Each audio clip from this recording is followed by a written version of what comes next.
To describe somebody inquiring about what a baby will look like when it's born as racist is misleading, nonsensical, and frankly, wicked.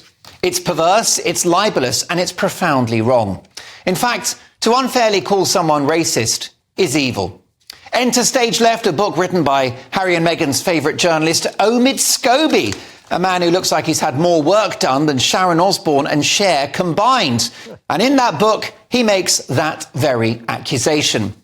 The two people who have had a finger pointed at them are two of the most senior members of the royal family, King Charles and the Princess of Wales, Princess Kate, with zero tangible evidence that that conversation happened, or if it did, that it was conducted in malice. For the love of God, throughout the history of humanity, every family that ever existed, mums and dads, uncles, aunties, grandparents, have always speculated on what the baby is going to look like. I'll tell you a personal story. When my two kids were on the way, that was the conversation that dominated our family occasions. In the end, I'm delighted to say that the kids got my good looks and charm and their mother's short temper and feet. These so-called revelations, which are really just ugly mudslinging, are not about truth or tackling the appalling scourge of actual racism. This is about publicity. This is about keeping Harry and Meghan in the headlines. Author Omid Scobie is not the problem here. Let's talk about Harry. Is Harry really happy to stand by whilst his own father is characterised as a man responsible for prejudice?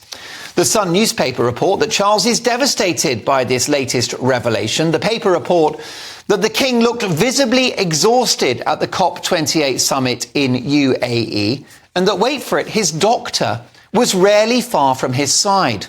Let's not forget, this man has one of the biggest jobs in the country. He carries a huge responsibility and burden, and he is 75 years of age. What is this doing to his health? Excuse me, what did this sick soap opera do to the health of our great Queen, the late great Elizabeth II? And how much damage will this cause to the monarchy of this country?